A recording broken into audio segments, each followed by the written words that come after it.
کہ یہ جو ربیع الاول ہے جس پہ ہم خوشیاں منا رہے ہیں, مٹھائیاں بانٹ رہے ہیں, ہار پھول ہے, اور تو بہت کچھ ہونے لگا ہے. طواف شروع ہو گئے ہیں, کعبہ کی شبی بنائی جاتی ہے, اس کا طواف ہو رہا ہے, کیک کٹ رہے ہیں. یعنی بدعت میں جتنا آگے جائیں گے تو جاتے چلے جائیں گے نا آپ. تو اس لیے میں نہیں کہتا کہ جو ربیع الاول منا رہے ہیں وہ نبی سے محبت نہیں کرتے ہوں گے, ہم سے زیادہ محبت کرتے ہوں گے, لیکن اللہ اس محبت کے اسٹائل کو قبول کرے گا, انداز کو قبول کرے گا جو اللہ اور اس کے رسول صلی اللہ علیہ وسلم کے بتائے ہوئے طریقے کے مطابق ہوگا. بھائی میں کچھ باتیں ربیع الاول سے متعلق کرنی تھیں آپ لوگوں کے سامنے. ربیع الاول کی آج کیا تاریخ ہے؟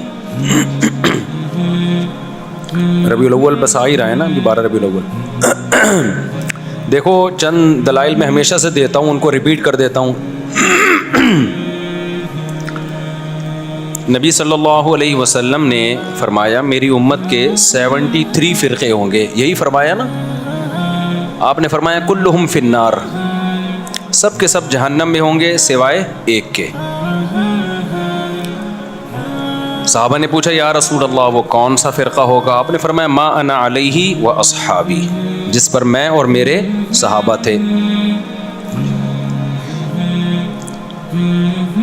نبی نے یہ کیوں نہیں فرمایا کہ جو قرآن پر عمل کرتے تھے وہ جنتی ہوگا؟ یہ کیوں نہیں فرمایا کہ جو قرآن اور حدیث پر عمل کرتے ہیں وہ جنتی ہوں گے؟ یہاں قرآن کا تذکرہ نہیں ہے, بلکہ آپ نے فرمایا جس پر میں اور میرے صحابہ. وجہ اس کی یہ ہے کہ کیونکہ یہ 73 فرقے اسلام کی طرف منسوب ہوں گے نا, تو قرآن کو تو سب مانتے ہوں گے, کیونکہ اگر قرآن کا انکار کر دیں پھر تو اسلام رہا ہی نہیں نا, پھر تو اسلام کے فرقے تھوڑی ہوئے. تو ان میں ہر شخص سہارا قرآن سے لے رہا ہوگا, دلائل کہاں سے دے رہا ہوگا؟ قرآن سے. تو نبی کی حدیث کا مطلب یہ ہوا کہ ان کی قرآن کی آیتوں سے متاثر مت ہونا, بلکہ دیکھنا میرا کس پر عمل تھا, کیونکہ قرآن سب سے زیادہ سمجھنے والا میں اور قرآن پہ سب سے زیادہ عمل کرنے والا میں. تو قرآن کی آیت کی کوئی ایسی تشریح اگر کر رہے ہیں جس پر میرا عمل ہی نہیں ہے, اس کا مطلب وہ تشریح غلط ہو رہی ہے. جیسے ربیع الاول میں ایک دلیل دی جاتی ہے قل فبذالک قل بفضل اللہ وبرحمتہ فبذالک فلیفرحوا. اللہ سورہ یونس میں فرماتے ہیں ہم نے تمہیں قرآن کی نعمت دی تو تمہیں چاہیے کہ اس پہ خوش ہو جاؤ. اب لوگ کہتے ہیں اللہ تو کہہ رہے قرآن کی نعمت پہ خوش ہو جاؤ, تو نبی کی نعمت پہ تو اور زیادہ خوش ہونا چاہیے. تو نبی کی نعمت ہمیں ربیع الاول میں ملی ہے تو ہمیں ربیع الاول میں کیا ہونا چاہیے؟ خوش ہونا چاہیے. اب یہ قرآن کی ایسی تشریح ہو رہی ہے جس پر نبی صلی اللہ علیہ وسلم کا عمل نہیں ہے, یہ آپ اپنی تشریح کر رہے ہیں. کیونکہ قرآن کا اگر یہ مطلب ہوتا تو سب سے پہلے ربیع الاول میں نبی خوش ہوتے اور خوشی مناتے, پھر صحابہ خوش ہوتے اور خوشی مناتے. ہم تو دیکھ رہے ہیں نہ نبی نے خوشی منائی نہ صحابہ نے خوشی منائی. اب اس آیت کا مطلب کیا ہے؟ اس آیت کا مطلب یہ بھائی تمہیں قرآن کی نعمت ملی ہے خوش ہو جاؤ. کسی بھی ٹائم پہ خوش ہو سکتے ہو آپ, اور خوشی منانے کا تھوڑی قرآن کہہ رہا ہے. خوش ہونا الگ چیز ہے, خوشی منانا الگ چیز ہے. ہم جب بھی قرآن کا سوچتے ہیں ہمیں خوشی ہوتی ہے. اب یہ تو نہیں کہ مٹھائیاں بانٹنا شروع کر دیں, ہم گلے میں ہار ڈالنا شروع کر دیں اپنے بھی اور دوسروں کے بھی کہ بھئی قرآن ملا ہے. تو بھئی وہ آج تھوڑی ملا ہے, وہ تو 1400 سال پہلے ملا ہے, اور اب ہم پڑھتے ہیں تو خوش ہوتے ہیں. خوش ہونا ایک الگ چیز ہے, خوشی منانا ایک الگ چیز ہے. تو ہر آدمی قرآن سے ریفرنسز دے رہا ہوتا ہے. جناب پروفیسر غامدی صاحب بھی قرآن سے ریفرنسز دے رہے ہوتے ہیں, لیکن جب بتاؤ کہ بھئی حدیث میں کیا ہے, نبی نے اس پر کیسے عمل کیا, اس آیت کی کیسے نبی نے ایکسپلین کیا, وہاں آ کے مسئلہ خراب ہو جاتا ہے. تو اب یہ بات خوب اچھی طرح سمجھیں کہ نبی صلی اللہ علیہ وسلم نے جو یہ فرمایا نا کہ ما انا علیہ و اصحابی, جس پر میں اور میرے صحابہ تھے. اچھا یہاں تک بات ختم نہیں ہوئی. بعض حدیثوں کی ایسی تشریح کی جائے کرتے ہیں لوگ کہ جس پر صحابہ کا عمل نہیں تھا.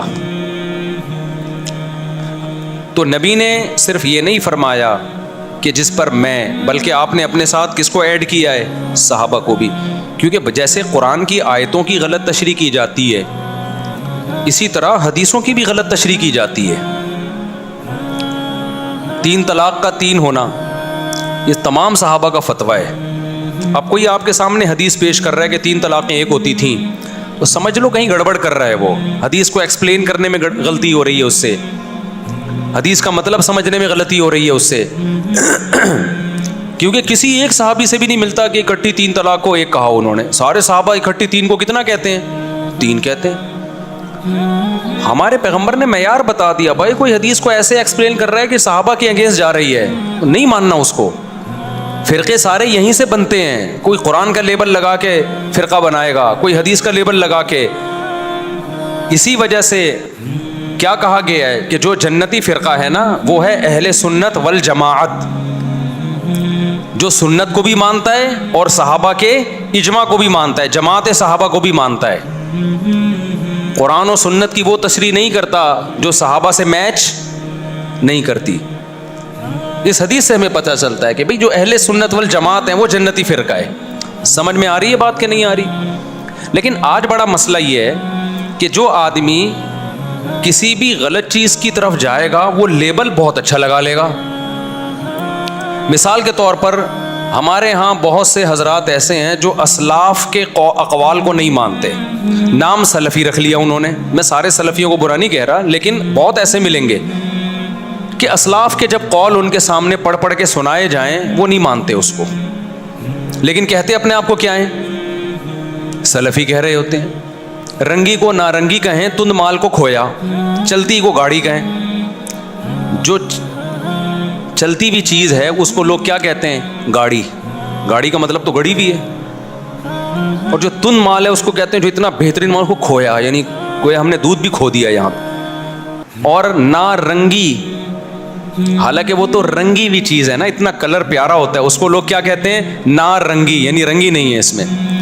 تو یہی حال آج کل فرقوں کے اچھے اچھے لیبل میں. اسلاف کی ایک نہیں ماننا، نام کیا رکھ لینا؟ سلفی. اہل سنت والجماعت یعنی حدیث اور صحابہ کو فالو نہیں کرنا، سنت اور جماعت، صحابہ کی جماعت کو فالو نہیں کرنا، نام کیا رکھ لینا؟ ہم اہل سنت والجماعت ہیں. سمجھ میں آ رہی بات؟ ملتے جلتے ناموں سے لوگ دھوکہ کھا رہے ہیں. جماعت المسلمین نے کیا گڑبڑ کی؟ حدیث میں آتا ہے جو مسلمانوں کی جماعت سے الگ ہو کے نیا فرقہ بنائے گا وہ جہنم میں جائے گا. مسلمانوں کی جماعت سے الگ ہوا ایک فرقہ 1975 میں، اس الگ فرقے، وہ فرقہ جماعت المسلمین سے الگ ہوا ہے نا مسلمانوں کی جماعت سے. اس نے نام اپنا کیا رکھ لیا؟ جماعت المسلمین.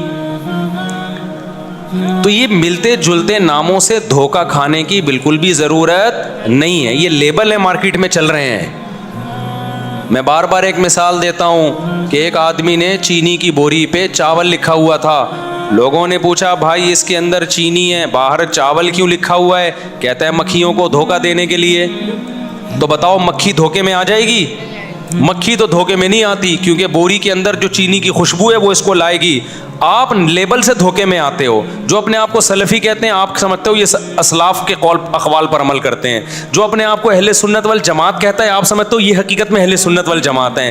جو اپنے آپ کو جماعت المسلمین کہتا ہے آپ سمجھتے ہو یہ سچی مچی کے جماعت المسلمین ہے. آپ اس خوشبو کو نہیں دیکھ رہے کہ عملی دنیا میں کون ہے جو حدیث اور صحابہ کو فالو کر رہا ہے، پریکٹیکل لائف میں کون ہے. اس پہ آپ غور و فکر کرنے کے لیے تیار ہی نہیں ہو. تو ناموں سے میں جانے کی بالکل بھی ضرورت نہیں ہے. کام کو دیکھو، کام کیا ہے؟ کام اہل سنت والجماعت والا ہونا چاہیے. اب یہیں سے ہم ربیع الاول کو دیکھتے ہیں. ربیع الاول کو کہ یہ جو ربیع الاول ہے جس پہ ہم خوشیاں منا رہے ہیں، مٹھائیاں بانٹ رہے ہیں، ہار پھول ہے، اور اب تو بہت کچھ ہونے لگا ہے. طواف شروع ہو گئے ہیں. ایک کعبہ کی شبیہ بنائی جاتی ہے، اس کا طواف ہو رہا ہے، کیک کٹ رہے ہیں. یعنی بدعت میں جتنا آگے جائیں گے تو جاتے چلے جائیں گے نا آپ. لیکن آپ پہلے اسٹیپ سے دیکھیں، مٹھائیاں تو بٹتی ہیں، حلوے تو پکتے ہی ہیں. یہ تو بہت کم درجے کا کوئی بدعت کو فالو کرے گا نا تو پہلا اسٹیپ ہے اس کا. لیکن ہمیں تو ایک لڈو بھی نہیں ملتا نبی کی سیرت میں. حلوہ تو آگے کی چیز ہے بھائی. ایک مبارکبادی کا پیغام بھی نہیں ملتا ہمیں پیغمبر کی سیرت میں کہ ربیع الاول آیا ہو اور ہمارے نبی نے کسی کو مبارکبادی کا پیغام دیا ہو، یا چلو نبی نے نہیں دیا صحابہ نے دیا ہو. کوئی ایک ضعیف موضوع روایت بھی نہیں ہے اس بارے میں. سمجھ میں آ رہی ہے بات کہ نہیں آ رہی؟ تو اب اگر کوئی اسکالر قرآن و سنت کے دلائل کے انبار لگا دیں، اس کا مطلب بھائی وہ قرآن و سنت کی اپنی اخپل تشریح ہے، یہ پشتوں میں کہتے ہیں اخپل ہے. ہمیں صحابہ میں نہیں ملتی یہ چیز، نہ تابعین میں ملتی ہے، نہ تبع تابعین میں ملتی ہے. یہ تو ہندوستان میں بہت بعد میں جا کے ایک رسم شروع ہوئی ہے.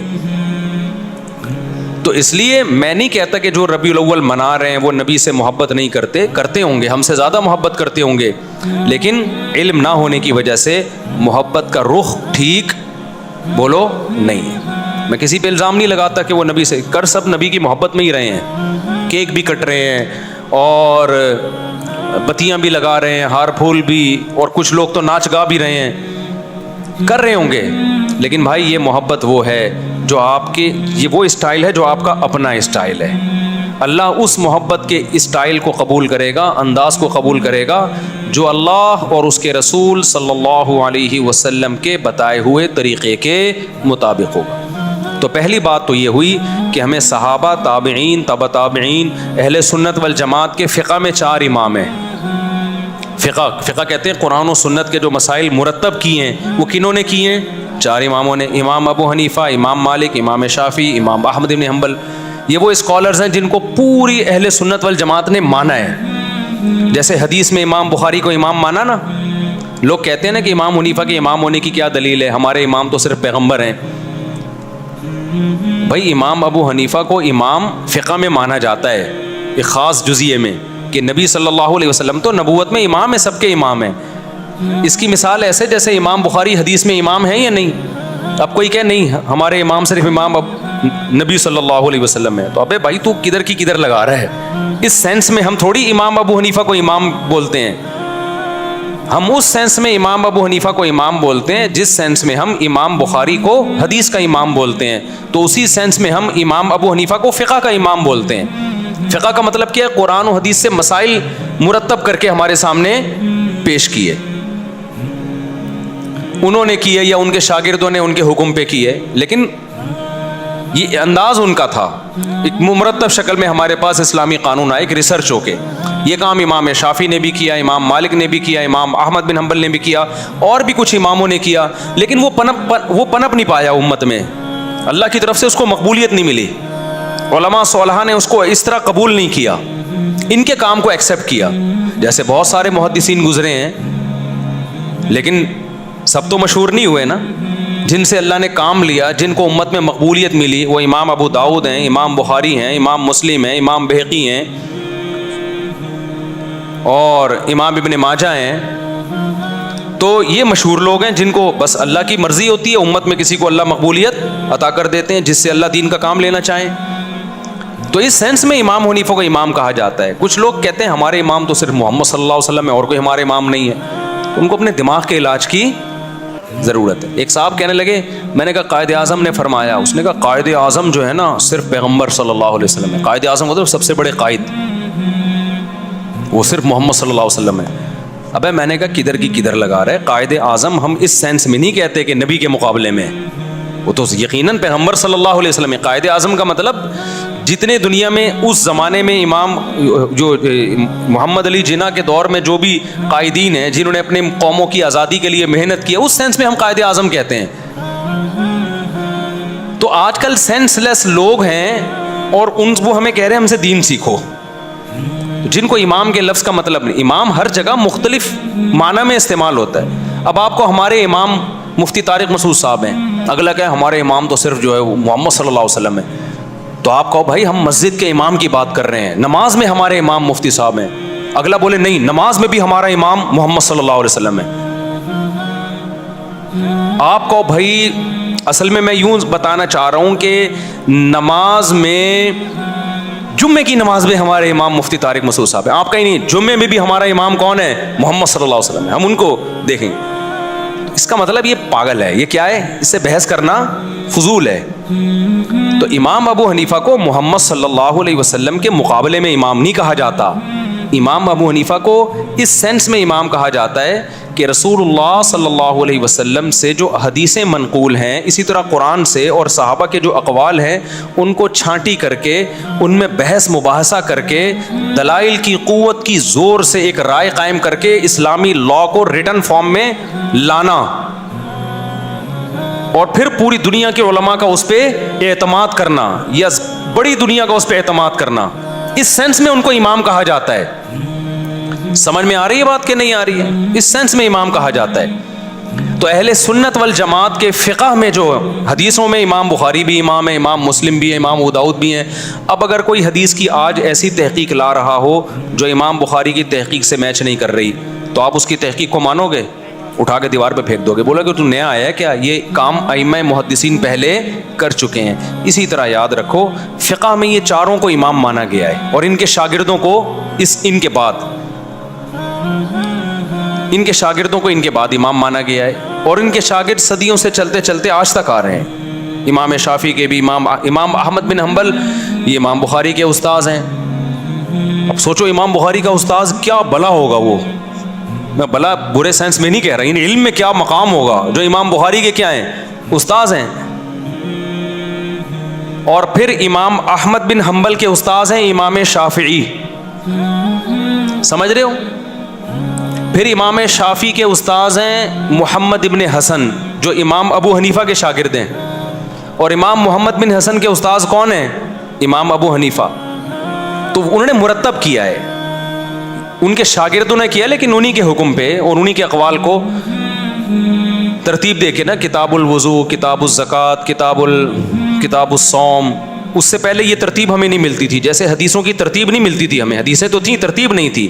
تو ایسے ہی فقہ کے مرتب ہونے سے پہلے فقہ تو تھا، مسائل تو تھے، مرتب بعد میں کیا گیا ہے۔ اب جب ایک چیز مرتب ہو جاتی ہے نا، تو پھر آپ اس کے پابند ہو جاتے ہیں۔ پھر اس میں یہ کہنا کہ اس کی کیا دلیل ہے کہ میں ابو حنیفہ یا امام شافعی کے فقہ کو فالو کروں، نبی کے دور میں تو کچھ بھی نہیں تھا، تو میرے بھائی یہ بالکل ایسی فضول بات ہے جیسے کوئی کہ مجھے کیا ضرورت ہے امام بخاری کی کتاب کو فالو کروں، نبی کے دور میں تو یہ کتاب تھی نہیں۔ او بھائی نبی کے دور میں یہ ساری حدیثیں تھیں، مرتب بعد میں کیا گیا، صحیح ضعیف کو چھانٹا بعد میں کیا ہے، جب کر لیا تو اب آپ اس کو فالو کرنا پڑے گا آپ کو اس کو۔ تو اسی طرح نبی کے دور میں، صحابہ کے دور میں مسائل تھے، مرتب نہیں تھے، چھانٹی نہیں تھے، ضعیف قول بھی تھا، صحیح قول بھی تھا، ان ائمہ نے مرتب کر کے قانون کو مرتب کر دیا۔ اب جب مرتب کر دیا، پوری امت اس پہ جمع ہو گئی، اب آپ اس سے ہٹو گے تو آپ ایک نیا فتنہ کھڑا کرو گے، اب آپ کو اس کا پابند ہونا ہے۔ میں سمجھا پا رہا ہوں اپنی بات؟ تو اس لیے اب جو دلیل دی جاتی ہے وہ ایسے کہ قرآن، حدیث، اجماع امت اور فقہ، وہ اسلامی فقہ جو آج سے پہلے اہل سنت والجماعت کے اماموں نے مرتب کر دیا ہے، اب اس میں دکھانا پڑے گا آپ کو۔ تو ہم دیکھتے ہیں ان چاروں میں ربیع الاول کا تذکرہ نہیں ملتا ہمیں کہ ربیع الاول کوئی مقدس مہینہ ہے، یا ربیع الاول میں لڈو کھانا ہے، یا لڈو میں اس لیے بولتا ہوں مزہ لڈو میں ہے، حلوے بولنے میں مزہ نہیں آتا۔ بھائی ہم ربیع الاول میں لڈو کھا نہیں رہے، بولنے تو دو نا، اتنی بھی سختی نہیں ہے اسلام میں۔ تو لڈو کا جو مزہ ہے نا، اصل میں یہ لڈو میں نے یہاں سے سیکھا ہے۔ ہمارے بچپن میں ایک دوست تھے، وہ کہیں رشتہ لینے بھیجا نا انہوں نے، تو ان کا رشتہ ہو گیا، تو وہ ہمارے بڑوں، خاندان کے بڑوں میں سے آتے تھے۔ تو اب وہ جس دن جا رہے تھے نا منگنی کرنے، تو میرا کزن مجھے کہہ رہا تھا ان کے دل میں لڈو پھوٹ رہے ہیں، تو وہاں سے مجھے لڈو کا لفظ یاد ہو گیا۔ ان کے دل میں کیا پھوٹ رہے ہیں؟ وہ اپنی نا مسکراہٹ چھپا نہیں پا رہے تھے، تو میرے دوست نے مجھے بولا ان کے دل میں لڈو پھوٹ رہے ہیں۔ لیکن شادی کے بعد پھر جو ایسے ان کے دل میں کریلے پھوٹے ہیں نا، وہ اللہ ہی جانے۔ تو خیر، تو ہم دیکھتے ہیں نہ امام ابو حنیفہ سے اس بارے میں کچھ منقول ہے، نہ امام شافعی سے، نہ امام مالک سے، نہ امام احمد ابن حنبل سے۔ یہ چاروں فقہ کے امام ہیں جن کو پوری دنیا میں فالو کیا گیا ہے۔ آپ انڈونیشیا میں جاؤ گے سارے شافعی ملیں گے، ملیشیا میں جاؤ گے سارے شافعی ملیں گے آپ کو، ایران میں جاؤ گے جو اہل سنت والجماعت میں سارے حنفی ملیں گے آپ کو، ازبکستان، آذربائیجان جو روس سے آزاد ریاستیں ہیں ان میں سارے حنفی ملیں گے آپ کو، پورا افغانستان حنفی ہے، پورا پشاور حنفی، پورا لاہور، سوائے چند فیصد لوگوں کے جو حنفی نہیں ہیں، وہ بھی اب حنفی نہیں ہوئے، ان کے باپ دادوں میں جاؤ گے وہ بھی سارے کیا تھے؟ حنفی۔ کچھ لوگ کہتے ہیں ہم منگول ہیں، تو منگول سارے حنفی تھے جب اسلام قبول کیا تھا انہوں نے۔ سمجھ میں آ رہی ہے بات؟ کچھ لوگ کہتے ہیں ہم کیا ہیں؟ منگول ہیں، تو آپ ماضی میں جاؤ گے سارے منگول کیا تھے؟ جب اسلام قبول کیا تھا سارے کیا تھے؟ وہ حنفی تھے۔ یہاں تک کہ آج جو یہ کہہ رہے ہیں نا ہندوستان پاکستان میں حنفی نہیں ہوں، تو وہ نہیں ہے تو اس کے ابا حنفی تھے، ابا نہیں ہو تو دادا حنفی تھے، دادا نہیں تو پردادا تو کنفرم کیا تھے؟ حنفی۔ اسلام آیا ہی حنفی ہی اسلام لے کر آئے ہیں بر صغیر میں۔ سمجھ میں آ رہی ہے بات؟ بر صغیر میں اسلام کون لے کر آیا ہے؟ حنفی لائے ہیں، تو سارے حنفی تھے۔ جتنے بر صغیر میں آپ کو حنفیوں کے علاوہ نظر آئیں گے نا، یا شافیوں کے علاوہ تو وہ دادا پردادا پردادا کے اوپر، بس اس سے آگے ان کے سارے کون تھے؟ وہ حنفی۔ تو پوری دنیا میں جہاں بھی اسلام گیا ہے نا، اور آج تھوڑی گیا ہے، صدیوں پہلے گیا ہے، تو یا تو حنفی تھے۔ پورا افریقہ مالکی ہے، وہاں امام مالک کے فالوورز پہنچے جنگوں میں، جہاد میں، تو وہاں سارا کیا ہے؟ فقہ مالکی ہے۔ ملیشیا، انڈونیشیا، سارا کیا ہے؟ فقہ شافعی ہے۔ پورا ہندوستان، پورا بنگلہ دیش، پورا افغانستان، پورا برما، یہ پوری آبادی چائنا سے کئی گنا زیادہ ہے، یعنی کئی گنا تو نہیں لیکن بہت زیادہ ہے۔ یہ سارے کیا تھے بھائی؟ جب اسلام آیا حنفی تھے۔ کوئٹہ پورا کیا؟ جب اسلام آیا حنفی۔ افغانستان میں جتنے بڑے بڑے جہادی کمانڈر گزرے ہیں، جو لڑتے رہے ہیں غیر مسلموں سے، ہندوستان میں آ کے جو راجپوتوں سے لڑائیاں ہوئی، ہندوؤں سے لڑائیاں ہوئی، پانی پت کی لڑائی، وہ سارے حنفی تھے۔ شاہ اسماعیل شہید رحمۃ اللہ علیہ جو انگریزوں کے خلاف جہاد کرنے نکلے، وہ اور ان کی فوج میں سارے کیا تھے؟ حنفی۔ مجدد الفسانی رحمۃ اللہ علیہ، جنہوں نے جب اکبر بادشاہ نے نیا دین نکالا اور ملحد ہو گیا، اس کے جو ہے نا اس کو اصلاح کرنے والے اور ہندوستان میں اسلام کو بچانے والے مجدد ثانی، وہ بھی کیا تھے؟ تو آپ کو ہندوستان کی 1200 سالہ تاریخ میں سارے حنفی ملیں گے، آپ ملیشیا کی 1200 سالہ تاریخ میں سارے شافعی ملیں گے آپ کو، سعودی عرب کی 1200 سالہ تاریخ میں 70-75% حنبلی ملیں گے آپ کو، سمجھ رہے ہیں؟ اور یہ چاروں اہل سنت کے والجماعت کے مکاتب فکر ہیں۔ اب یہاں لوگ ایک بات کہتے ہیں کہ ہمیں تو نبی نے حنفی نہیں کہا، نہ ہمیں نبی نے شافعی کہا ہے۔ سمجھ رہے ہو بات کو؟ ہم تو مسلم ہیں، یقیناً مسلم ہیں، غیر مسلم کے مقابلے میں۔ اللہ نے ہمارا نام مسلم رکھا ہے، کس کے مقابلے میں؟ غیر مسلم۔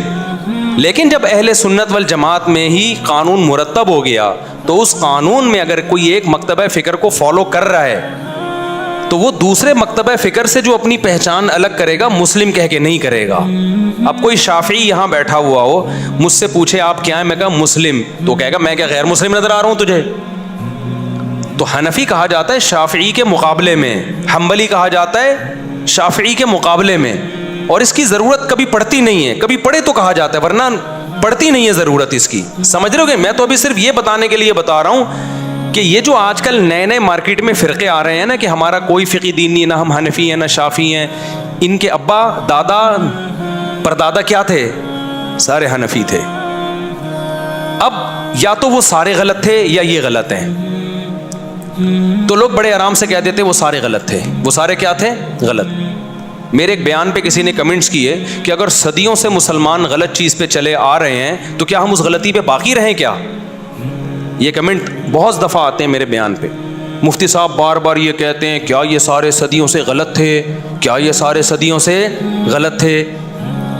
پھر لوگ یہ بھی نیچے کمنٹس میں کمنٹس بہت پڑھتا ہوں اپنے بیانات کے نیچے تاکہ مجھے بھی اصلاح کا موقع ملے نا، مجھے بھی پتہ چلے ہمارے بیان کا امپیکٹ کیا ہو رہا ہے، پبلک جا کدھر کو رہی ہے۔ تو بہت سے لوگ یہ کہتے ہیں کیا یہ سارے غلط تھے؟ پھر دلیل میں دیکھیں یہود و نصارہ میں بھی تو سارے غلط تھے، یہود و نصارہ بھی تو صدیوں سے غلط چلے آ رہے ہیں، تو وہ غلط ہو سکتے ہیں تو ہم نہیں غلط ہو سکتے؟ تو خوب سمجھ لو، اس قوم کو، اس امت کو یہود و نصارہ پہ قیاس کرنا غلط ہے۔ یہود و نصارہ میں جو پیغمبر آئے وہ آخری نبی نہیں تھے، لہذا اللہ کی طرف سے کوئی گارنٹی نہیں تھی کہ یہ گمراہ نہیں ہو سکتے، لہذا وہ صدیوں سے سارے گمراہ ہو گئے۔ وہ آخری نبی نہیں ہے، اور نئے نبی نے آنا ہے، لیکن ہمارے پیغمبر صلی اللہ علیہ وسلم کے بعد اب کوئی نیا پیغمبر نہیں آئے گا، لہذا اللہ نے ضمانت لی ہے کہ اب یہ امت صدیوں سے غلط بات پہ جمع نہیں ہو سکتی، کیونکہ نیا پیغمبر آ کے تھوڑی ٹھیک کریں گے اس امت کو، تو علماء صلحاء نہیں ٹھیک کرنا ہے، تو سارے غلط ہو گئے تو ٹھیک کون کرے گا؟ کیا 15ویں صدی میں 2-4 اسکالر آ کے ٹھیک کریں گے کیا؟ نہیں آئی بات میرا خیال ہے سمجھ میں۔ تبھی حدیث میں آتا ہے لا تجتمع امتی علی ضلالہ، آپ نیٹ پہ لکھیں، اس کا ریفرنس آ جائے گا، عربی میں لکھ دیں آپ۔ نبی صلی اللہ علیہ وسلم نے فرمایا میری امت گمراہی پہ جمع نہیں ہو سکتی۔ اس میں آپ نے یہ نہیں فرمایا کہ فلاں سن میں نہیں ہو سکتی، فلاں میں ہو سکتی ہے، مطلب کبھی بھی جمع نہیں ہو سکتی۔ جب کبھی بھی نہیں ہو سکتی تو اس کا مطلب صدیوں سے جو اتنی بڑی امت چلی آ رہی ہے نا، یہ ٹھیک تھی بھائی، آپ غلط ہیں جو نئی نئی چیزیں مارکیٹ میں آ رہی ہیں۔ جتنے آپ کو یہاں ملیں گے نا جو حنفیت کو چھوڑ چکے ہیں، ان کے ابا یا تو حنفی، ابا بھی چھوڑ چکے تو دادا حنفی نکلیں گے ان کے۔ یہ 2-3 صدیوں سے پہلے یہ سلسلہ جاتا ہی نہیں, کوئی قبر بھی نہیں دکھا سکتا کسی غیر حنفی کی ہندوستان میں 250-300 سال پرانی, سمجھ رہے ہو, زندہ تو دور کی بات, قبر بھی نہیں ملے گی آپ کو. تو انگریزوں سے ہم لڑے ہیں بھائی, انگریزوں نے ہم سے حکومتیں چھینی ہیں. خلافت عثمانیہ کا خاتمہ ہوا, وہ بھی سارے حنفی تھے جنہوں نے خلافت قائم کی ہے. 300-400 سال تو بڑی اسٹرانگ خلافت تھی. تو یورپ انہی کو مسلم سمجھتا تھا, انہی کے خلاف سازشیں کرتا تھا, انہی کی حکومت کو توڑا گیا ہے. وہ اسلامی لا جو خلافت عثمانیہ میں 500-600 سال چلا ہے, وہ تو فقہ حنفی تھا سارا, وہ بھی غلط. بنو عباس میں زیادہ تر فقہ حنفی تھا, وہ بھی غلط. بنو امیہ میں جو سب سے بڑے قاضی تھے امام ابو یوسف تھے قاضی القضاء, وہ بھی حنفی تھے. تو یار یہ کدھر کو آپ قوم کو لے کے جا رہے ہو ہیں؟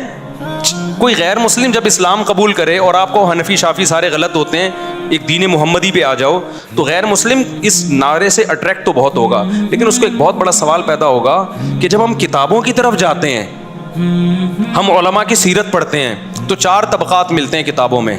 آپ جب بھی کسی عالم کی سیرت پڑھیں گے نا, تو یا تو طبقات حنفیہ میں ہوگا, یا طبقات شافعیہ میں, یا طبقات مالکیہ میں, یا طبقات حنابلہ میں. اس کے علاوہ کہیں ملے گا ہی نہیں آپ, الا ماشاء اللہ اکا دکا. علامہ شوکانی ہو گئے, ابن حزم ظاہری ہو گئے, چند ایک کروڑوں میں. سمجھتے ہو کہ نہیں سمجھتے ہو؟ تو یہ جو لیبل اچھے اچھے لگا کے آپ کو لوگ کہہ رہے ہیں نا ہم فرقوں کے خلاف ہیں, وہ فرقوں کے خلاف نہیں ہیں, وہ ایک نیا فرقہ مارکیٹ میں لانچ کر رہے ہیں. میں بار بار یہ بات کہتا ہوں, سمجھتے ہو؟ اچھا, بات سے بات چل پڑی ہے. ابھی میں تو ربیع الاول پہ بات کر رہا تھا. لوگ یہ بھی کہتے ہیں کہ ان چاروں کو پہ ریسرچ کر کے ایک کیوں نہیں کر دیتے آپ؟ یہ بڑا سوال کیا جاتا ہے کہ یار 4 مکاتب فقہ ہیں, حنفی, مالکی, شافعی, تو قرآن حدیث سے ریسرچ کر کے ایک پہ آ جاؤ نا. دیکھو ان چاروں اماموں نے قرآن حدیث ہی پہ ریسرچ کر کے بہت سی چیزوں میں اتفاق کر لیا ہے. اب جن چیزوں میں ہو گیا ان میں تو چاروں متفق ہیں, سب میں ہر میں 4 رائے تھوڑی ہیں.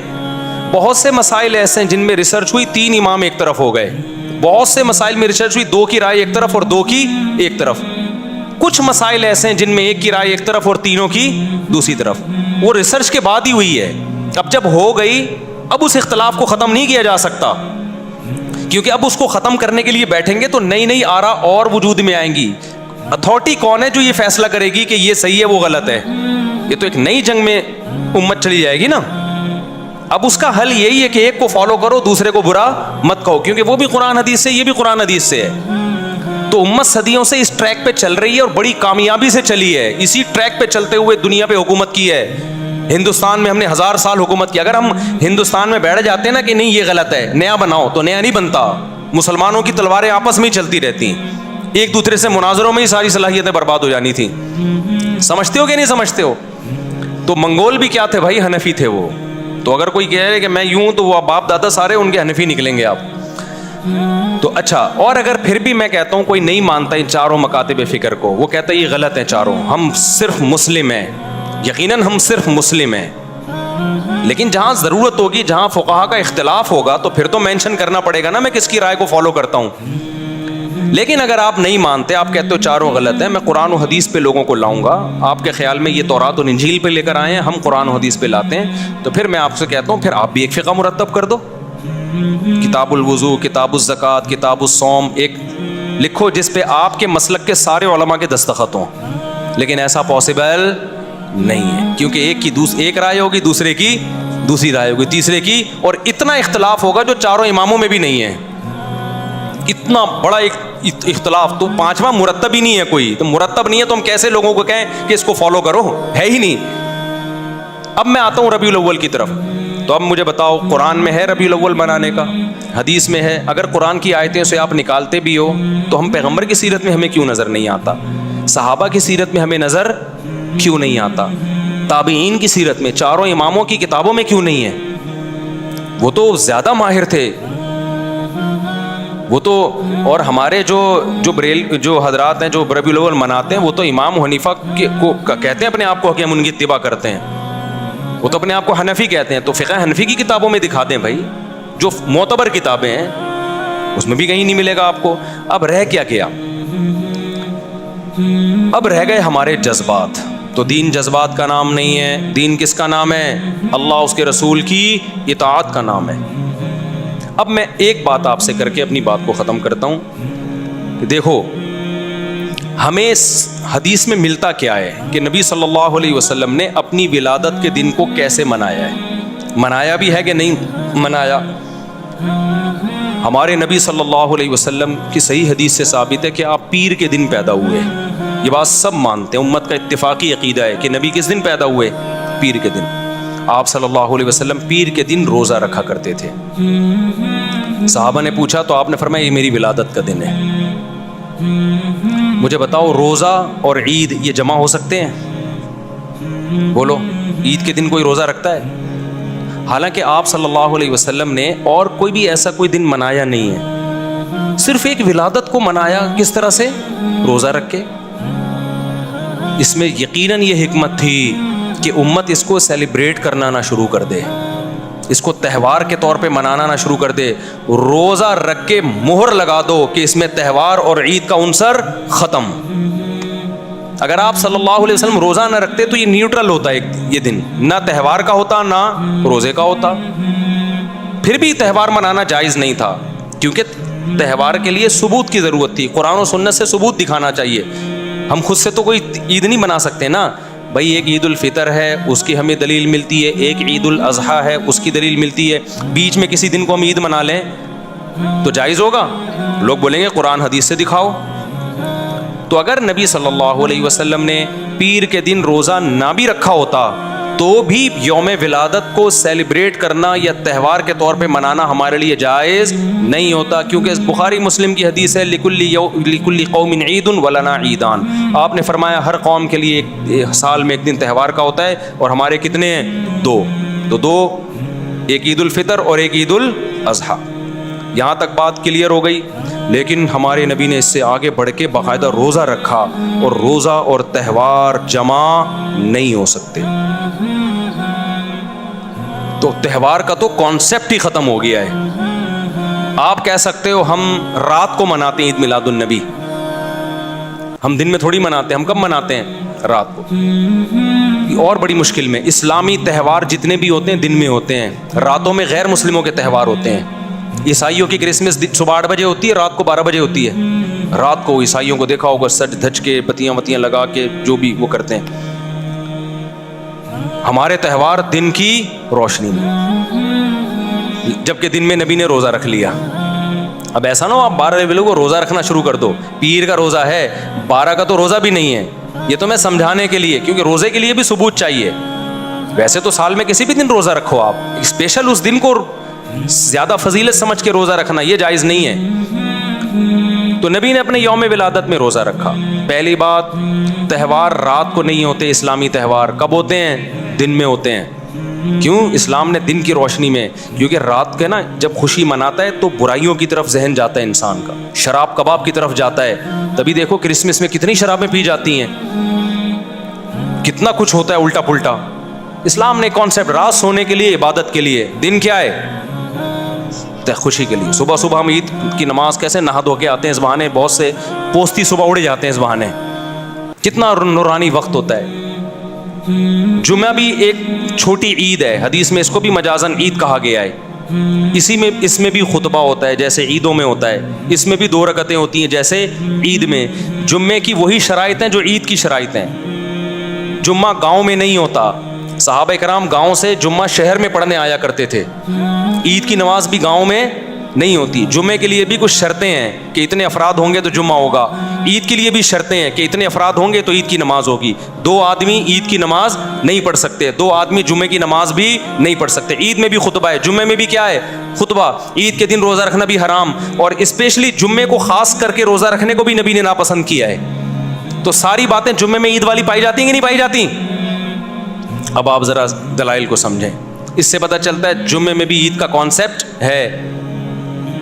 اب آپ دیکھو، سب سے پہلے جو آسمانی مذہب ابھی جو باقی ہیں ان میں یہودی مذہب تھا، ان کے لیے ہفتے کا دن مقدس، ہفتے کے دن وہ جمع ہو کے عبادت کرتے۔ اس کے بعد کون سی قوم آئی؟ عیسائیوں کی، ان کے لیے کون سا دن مقدس تھا؟ اتوار کا۔ اس کے بعد مسلمان آئے تو کون سا ہونا چاہیے تھا؟ پیر کا۔ کیا خیال ہے بھائی؟ تو وہ تو نبی کا یوم ولادت بھی تھا. تو وہ تو دو وجہ سے, ایک تو یہ کہ ہم عیسائیوں کے بعد آئے تو اتوار کے بعد پیر بنتا ہے, اور دوسرا ہمارے نبی کا یوم ولادت بھی ہے تو نور اللہ نور. اب تو ہمارے لیے پیر کا دن اور مقدس ہونا چاہیے تھا, اور تہوار منانا چاہیے, نہا دھو کے کپڑے پہن کے. جمعہ جو ہے پیر کو ہونا چاہیے تھا, لیکن اسلام نے کیا کر دیا اس کو ریورس. نا نا نا نا نا, اتوار کے بعد پیر تو آتا ہے اور تم آئے بھی عیسائیوں کے بعد ہو, لیکن میں ریورس کر کے جمعے کی طرف لے جاؤں گا تاکہ کسی کے ذہن میں یہ تصور نہ بیٹھ جائے کہ نبی کا چونکہ یوم ولادت ہے اس لیے اس کو سیلیبریٹ کرنے کے لیے ہمیں یہ دن مقدس بنا کے ہمیں دیا گیا ہے تاکہ ہم اس میں نہائیں دھوئیں, صاف ستھرے کپڑے پہن کے مسجدوں میں آئیں. تو آپ مجھے بتاؤ, ہفتے میں 7 دن ہیں, ان میں ایک دن یوم ولادت ہے, تو آپ نہاتے اس دن ہو, خوشبوئیں اس دن لگاتے ہو, یا جمعے کو لگاتے ہو؟ کبھی دیکھا نبی صلی اللہ علیہ وسلم نے پیر کے دن خوشبوئیں لگائی ہوں, نہائے ہوں؟ ویسے تو آپ ڈیلی خوشبو لگاتے تھے, لیکن اسپیشلی جو آپ کے لیے جوڑا تھا وہ جمعے کے دن کے لیے تھا. جو اچھا جوڑا پہنتے تھے آپ, اسپیشلی جو خوشبوئیں لگاتے تھے وہ کس دن؟ جمعے کے دن. اسپیشلی جو آپ نے نہانے کا حکم دیا کس دن؟ جمعے کے دن. اسپیشلی جو اچھے سے اچھا کپڑا پہننے کا حکم دیا کس دن؟ جمعے کے دن. تو پیر کو کیوں نہیں کیا آپ صلی اللہ علیہ وسلم نے؟ میں سمجھا پا رہا ہوں اپنی بات؟ تو تمام دلائل سے پتہ چلتا ہے بھائی کہ ہمارے نبی تو روزہ رکھ کے اس میں بڑی عید کا کانسیپٹ بھی ختم کر رہے ہیں, اور چھوٹی عید کا کانسیپٹ جو جمعے والی عید ہے اس کا کانسیپٹ بھی ختم کر رہے ہیں. تو اتنا کچھ ہونے کے بعد بھی اگر آپ کہتے ہو کہ نہیں جی نبی کے یوم ولادت کو ہم نے سیلیبریٹ کرنا ہے, ہم نے خوشی منانی ہے, جو نہیں منا رہے وہ شیطان ہے, سبھی تو جہاں میں خوشیاں سوائے ابلیس کے, سبھی تو جہاں میں خوشیاں, ایسا کوئی شعر ہے. تو باتیں کرنے پر گورنمنٹ کی طرف سے کوئی پابندی نہیں ہے, لیکن ان دلائل کو اللہ کے سامنے دے کر آپ اللہ رسول کو مطمئن نہیں کر سکتے. تو یہ دیوبندی بریلوی بحث نہیں میں کر رہا, دیوبندی بریلوی تو بہت بات کے نام ہیں, ہم تو بات کر رہے ہیں سیدھا سیدھا. بھائی قرآن کی بات کرو, حدیث کی بات کرو, اور آپ فقہ میں فقہ حنفی کو فالو کرتے ہو. آپ کہتے ہو قرآن حدیث کی تشریح میں جب اختلاف ہوگا تو ہم کس کو فالو کریں گے؟ فقہ حنفی کو فالو کریں گے. یہی مطلب ہوتا ہے فقہ حنفی کو فالو کرنے کا. یہ مطلب نہیں ہوتا کہ قرآن حدیث کے خلاف ہم فقہ حنفی کو فالو کر رہے ہیں, یا نبی کے خلاف. نبی کے خلاف کوئی شخص فقہ حنفی کو فالو کرے تو وہ کافر ہے, کیونکہ نبی کی بات پر ابو حنیفہ کی بات کو ترجیح دے رہا ہے وہ. لیکن ہوتا ایسے نہیں ہے, ہوتا یہ کہ نبی کے بات کے کئی مطلب نکل رہے ہیں, تو اس میں کس کی رائے کو ترجیح دی جا رہی ہے؟ ابو حنیفہ کی رائے کو. اپنی رائے کے بجائے, یہ آج کل کے اسکالرس کے بجائے فقہ حنفی کو ترجیح دی جا رہی ہے, یا فقہ شافعی کو ترجیح دی جا رہی ہے. تو آپ تو کچھ بھی نہیں ہے آپ کے پاس. تو اس کا مطلب یہ ہوا کہ بھائی پھر یہ خواہشات ہیں یا وہ جذبات ہیں جس پہ اللہ اس کے رسول صلی اللہ علیہ وسلم کی طرف سے مہر نہیں لگی ہے. تو پھر بدعت اسی کو تو کہتے ہیں, اٹ از کالڈ بدعت. اور کسے کہتے ہیں بدعت؟ تو اچھا ایک آخری بات میں کر کے, اگر یہ واقعی تہوار ہے نا 12 ربیع الاول یا یوم ولادت, اب تو 12 ربیع الاول نبی کا تاریخ ولادت ہے ہی بھی نہیں, لیکن اب فرض کر لیں کہ چلو ہے. اگر یہ ہے تو اس میں دو چیزیں ہیں. دنیا میں جتنی بھی قومیں ہیں نا, جتنے بھی مذہب ہیں, ان کا اپنے تہواروں میں کوئی اختلاف نہیں ہوتا, وہ سب سیلیبریٹ کرتے ہیں تہوار کو. تہوار کی یہ ڈیفینیشن ہے. جیسے ہندوؤں کا بھی کوئی دن آیا ہوا تھا نا 1-2 دن پہلے, تو سارے ہندو, یہاں تک کہ جو سیکولر لبرل ہندو ہیں وہ بھی منا رہے, بلکہ بہت سے مسلمانوں بھی منانا شروع کر دیا ان کے ساتھ. عیسائیوں کا تہوار 25 دسمبر کو آتا ہے. اٹلی کیا, جرمنی کیا, پیرس کیا, امریکہ کیا, پاکستان کیا, سعودی عرب کیا, کہیں دنیا میں کوئی عیسائی ہوگا وہ کرسمس منائے گا. کوئی زیادہ منائے گا, کوئی تھوڑا منائے گا, مخالفت کوئی نہیں کرے گا. تہوار تواتر سے چلا آتا ہے سب. جیسے اسی طرح مسلمانوں کے تہوار ہیں عید الفطر, عید الاضحیٰ. دن میں اختلاف ہوگا کہ آج منانی ہے کہ کل منانی ہے, وہ تو تاریخ میں اختلاف کی وجہ سے نا. لیکن ایسا ہوتا ہے کہ سعودی عرب میں عید منائی جا رہی ہے, جاپان میں نہیں منائی جا رہی. بھائی جاپان کے مسلمان بھی منا رہے ہیں, سعودیہ کے بھی, کراچی کے بھی, پنجاب کے بھی. جو لبرل مسلمان ہیں وہ بھی منا رہے ہوتے ہیں, کچھ نہ کچھ وہ بھی مبارکباد دے دیتے ہیں. جنہوں نے پورے رمضان روزہ نہیں رکھا, تراویح نہیں پڑھی, کچھ بھی نہیں کیا, وہ بھی کہتے ہیں بھائی عید مبارک. کہتے ہیں کہ نہیں کہتے؟ اگر یہ 12 ربیع الاول ہمارا تہوار ہے, عید کا دن ہے, تو اس میں اتنا بڑا اختلاف کیوں ہے؟ پھر اتنا بڑا اختلاف ہے, پورے ملک میں یہ شارٹ ہے. پورے سعودی عرب میں ایک جھنڈا بھی نظر نہیں آئے گا آپ کو. آپ کہہ دو وہ وہابی ہیں، وہ فلانے ہیں، وہ ڈمکانے ہیں. میں ابھی اس بحث میں نہیں پڑھ رہا کہ کون وہابی ہے کون غیر وہابی ہے. میں تو کہہ رہا ہوں تہوار چاہے وہابی ہوں، وہابڑے ہوں یا غیر وہابڑے ہوں. وہابی کی سپرلیٹو ڈگری وہابڑا. بعض لوگ ہمیں یوں کہتے ہیں یہ وہابی نہیں، یہ تو وہابڑے ہیں، بہت بڑے وہابی ہیں ہم لوگ کے بارے میں بعض لوگ کہتے ہیں. تو وہابڑے ہوں یا غیر وہابڑے ہوں، بات یہ ہے کہ اگر وہ تہوار ہے تو پھر تو جو بھی اسلام کی طرف منسوب ہوگا سب منائیں گے نا. پورے سعودی عرب میں پتہ ہی نہیں ہوتا کسی کو. پھر میں ملیشیا میں تھا 12 ربیع الاول، چند سال پہلے میں ملیشیا میں تھا. 12 ربیع الاول پتہ ہی نہیں چلا، وہاں پہ گزر گیا تو لوگوں میں بات ہوئی. ہو سکتا ہے کسی محلے میں منایا جا رہا ہو، لیکن باقی پورے ملیشیا میں ہمیں کہیں نظر نہیں آیا. تو یہ کیسا تہوار ہے؟ اچھا جن ملکوں میں منایا جا رہا ہے وہاں بھی پورے ملک میں نہیں، ایک شہر میں ہے دوسرے شہر میں ہے ہی نہیں. پھر جس شہر میں ہے ایک علاقے میں دوسرے علاقے میں نہیں. کراچی میں 12 ربیع الاول منائی جاتی ہے، کھارا در میں منا رہے ہو، ڈیفینس میں نہیں ہے، ناظم آباد میں نہیں ہے. پھر اگر ناظم آباد میں ہے بھی بالفرض تو ایک گلی میں ہے دوسری گلی میں نہیں ہے. پھر ایک گلی میں بھی اگر پوری گلی میں ہو رہی ہے تو سارے گھروں میں نہیں ہو رہی. 2 گھروں میں جھنڈے ہیں، 2 گھروں میں جھنڈے نہیں ہیں. تہوار ایسا نہیں ہوتا بھائی. جو عیدیں ہوتی ہیں، جو تہوار ہوتے ہیں، وہ سب مل کے سیلیبریٹ کرتے ہیں. کھوپڑی شریف میں بات آ رہی ہے، ہمیں کسی پہ طنز نہیں کرنا. میں بار بار ایک بات کہتا ہوں، اپنے جو کانسیپٹ ہیں، نظریات ہیں، جو آپ کا مسلک ہے، جس پہ آپ کو اطمینان ہے، اس کو چھوڑو نہیں اور دوسرے کو چھیڑو نہیں. لیکن دلائل دینے کا تو ہمارا حق ہے. دلائل تو دے سکتے ہیں نا. تو ہم دلائل دے رہے ہیں، ہم چھیڑ کسی کوئی جھنڈا لگائے تو میں نہیں جا کے اتارتا. ہمارے اڑوس پڑوس میں بھی جھنڈے بھی لگ رہے ہیں، مٹھائیاں بھی آ رہی ہیں، ہم جا کے پھر بھی سلام کرتے ہیں. انکل خیریت سے ہیں آپ؟ طبیعت ٹھیک؟ سب اچھے کی رپورٹ. کہتے ہیں وعلیکم السلام مفتی صاحب، سب سیٹ چل رہا ہے، شادی مبارک، السلام علیکم، نکل لیے.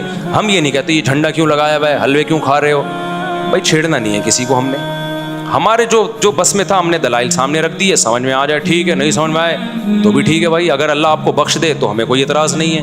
اللہ نہیں بخشے تو پھر ہمیں نہیں بولنا کہ تم نے بتایا کیوں نہیں تھا. ٹھیک ہے نا. تو ہم تو بس اس لیے جی کیا بول رہے ہیں حضرت؟ ہاں وہ تو امام احمد رضا صاحب نے لکھا ہے کہ 8 ربیع الاول ہے. اچھا یہ بھی ایک اہم بات ہے، جو تاریخیں ہیں نا تہواروں کی ان میں بھی اختلاف نہیں ہوتا.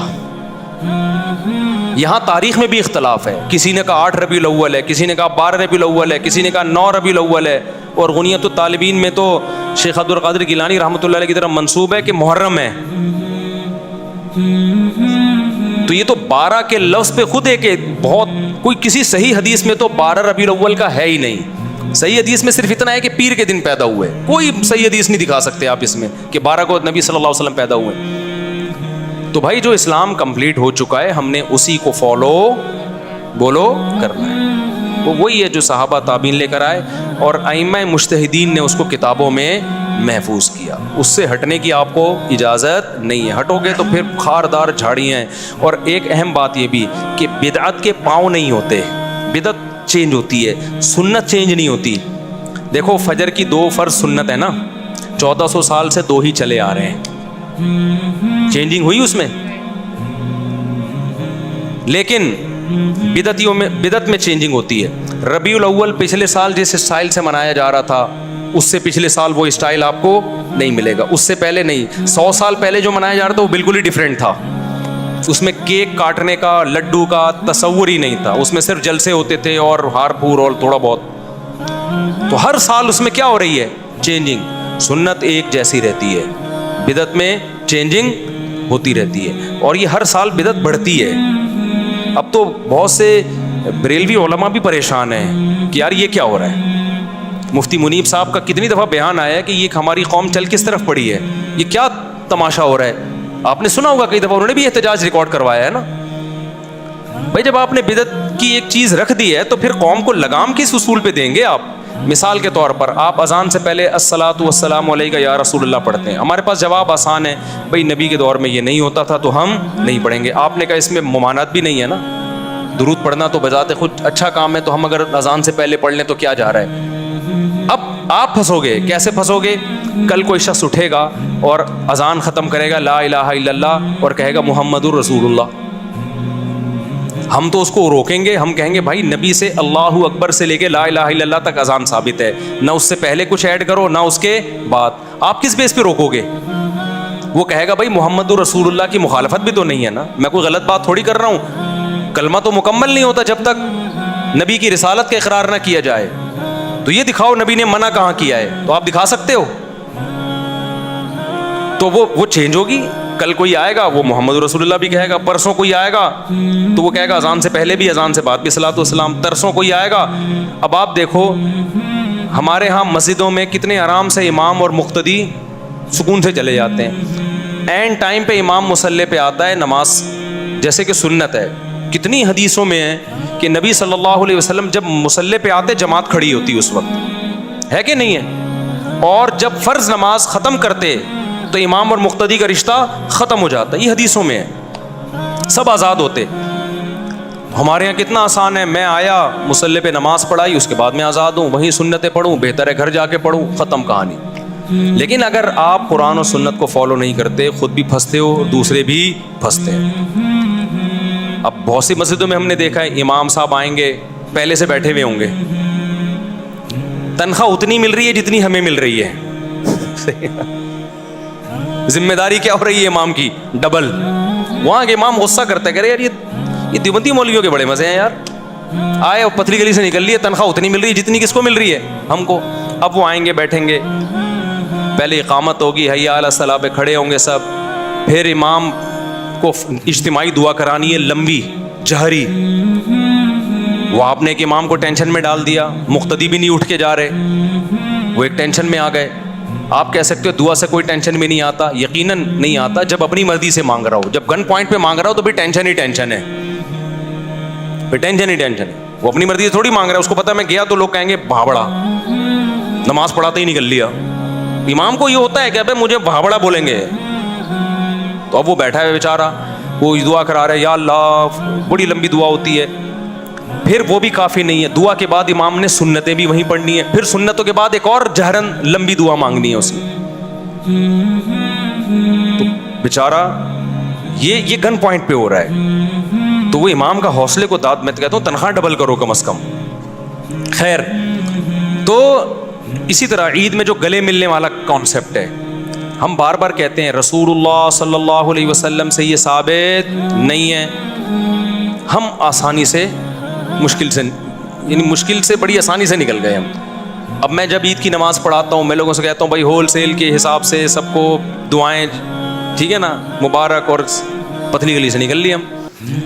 لیکن جو لوگ کہتے ہیں گلے ملنے چاہیے, سنت ہے, یا یہ کہ نبی نے روکا بھی تو نہیں ہے نا گلے ملنے سے, تو مانگو.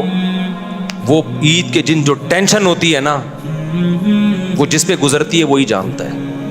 سب سے 3 دفعہ گلے ملنا ہے, یوں ملو, پھر یوں ملو, پھر یوں ملو, پھر وہاں سے نکلے وسیم بھائی آ رہے ہیں, یوں ملو, پھر یوں ملو, پھر یوں ملو, پھر غفار بھائی آ رہے ہیں, یوں ملو, پھر یوں ملو, پھر یوں ملو, پھر سبکتگین صاحب آ گئے, پھر ان سے ملو, پھر تبسم صاحب آ رہے ہیں وہاں سے, پھر اور غفار بھائی آ رہے ہیں, پھر وہاں سے تو نام جمشید آ رہا ہے وہاں سے. صرف وہ نہیں آ رہا جس نے آپ سے قرضہ لیا ہوا ہے, جس کے انتظار میں آپ اس کو تلاش کر رہے ہو, وہ ملے تو چھوڑوں گا نہیں اس کو, وہ نہیں آئے گا.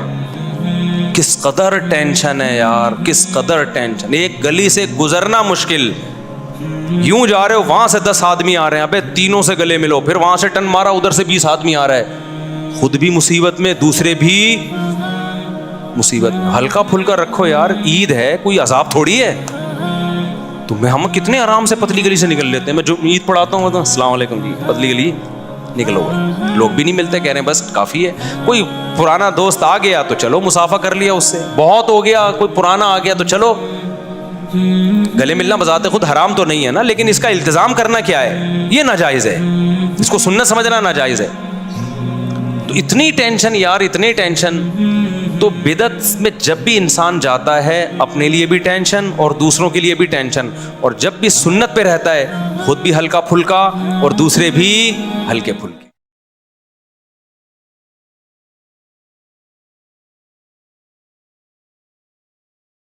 In the name of Allah, the most gracious, the most merciful. Thank you for tuning into Come Closer to Islam YouTube channel. Our mission is to present Islam's teachings in a fresh and engaging way. By subscribing to our channel and journeying with us, you'll explore the world of Islamic education and guidance. We are confident that our Islamic videos will help you better understand the principles, values, and traditions of Islam, allowing you to incorporate them into your daily life more effectively. We encourage you to take steps toward learning in the light of Islam and gaining insights from various aspects of both Islamic knowledge and worldly matters. Subscribe to our channel, share it with your friends and family, so more people can benefit from Islamic knowledge. We are striving to build a supportive community, and we want you to be a part of it. Share your thoughts, questions, and aspirations in the comments. We are here to listen and learn together. Join us in Coming Closer to Islam as we embark on this enlightening journey. And Allah always gives ease to those who seek guidance.